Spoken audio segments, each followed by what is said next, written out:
कि अब तो रघुनाथ कृपा कर दो, घरनी को लगे है बिना घरनी को।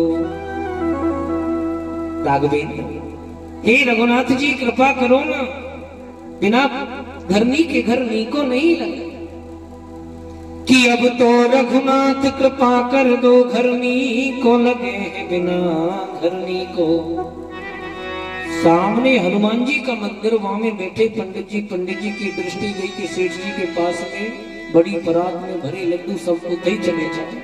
दूसरे पंडित जी के पास जहाँ पे 500 को नोट हुए, सो इशारों करके बुलाने लगे कि सेठ जी थाल लिया बोते, कर दे ये कृपा जो लला अंजनी को। अरे कहां राम जी के चक्कर में पड़ गए, इधर आओ, ये थाल लड्डू को इधर लेके आओ, अंजनी को लाला कृपा करे। सेठ जी ने देख के उसको थाल लेके उधर चले गए।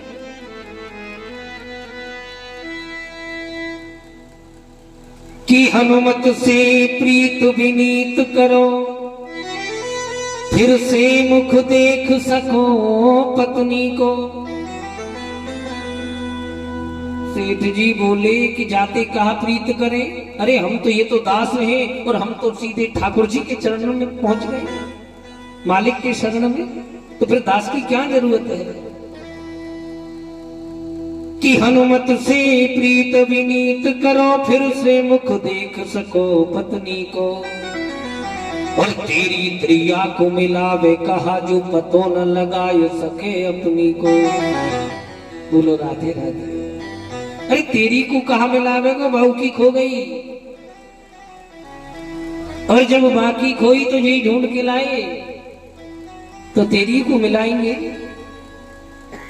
हास्य में ही सही, परिहास में ही सही, लड्डुओं के 500 रुपए के स्वार्थ में ही सही, फिर भी कह रहे हैं ब्राह्मण देव हनुमंत लाल ही कृपा करेंगे। तभी कहीं से घूम फिर करके पत्नी जी आ गई हनुमान मंदिर में, ठाकुर जी की कृपा हो गई।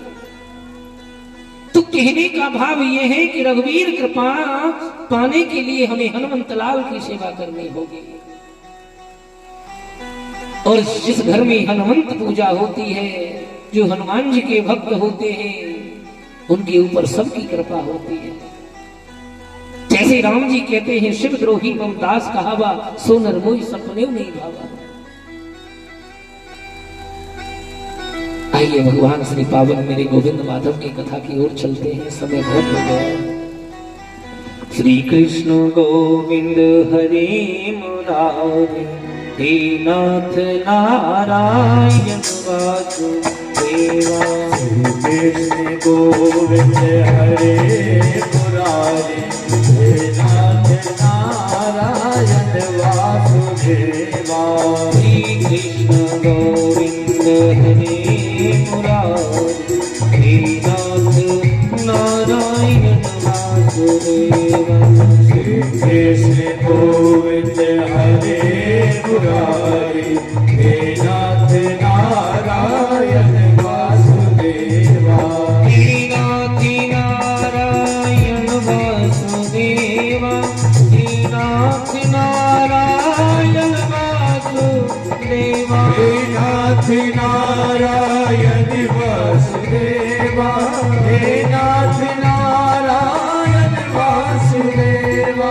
श्री कृष्ण गोविंद हरे मुरारी, हे नाथ नारायण वासुदेवा। श्री कृष्ण गोविंद हरे मुरारी, हे नाथ नारायण वासुदेवा।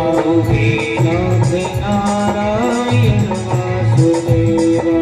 हे नाथ नारायण वासुदेवा। बोली नारायण भगवान की जय। अथातः श्रूयतां राजन् वंशः सोमस्य पावन। जैसा पवन पवित्र सूर्य वंश है ना, ऐसा ही सुंदर पावन चंद्र वंश है। सूर्य वंश में प्रभु श्री राम जी का प्रादुर्भाव हुआ और चंद्र वंश में श्री गोविंद का। श्री सुखदेव स्वामी कहते हैं परीक्षित भगवान हरि की नाभि से कमल, कमल से ब्रह्मा और ब्रह्मा जी के बेटा है अत्रि, और महाराज अत्रि के बेटा हुए बुध, बुध के पुरुरवा हुए, और पुरुरवा के यहाँ 6 पुत्र हुए आयु, श्रुतायु, सत्यायु, जय, विजय, और इन्हीं से संपूर्ण चंद्रवंश का विस्तार हुआ। महाराज गाथा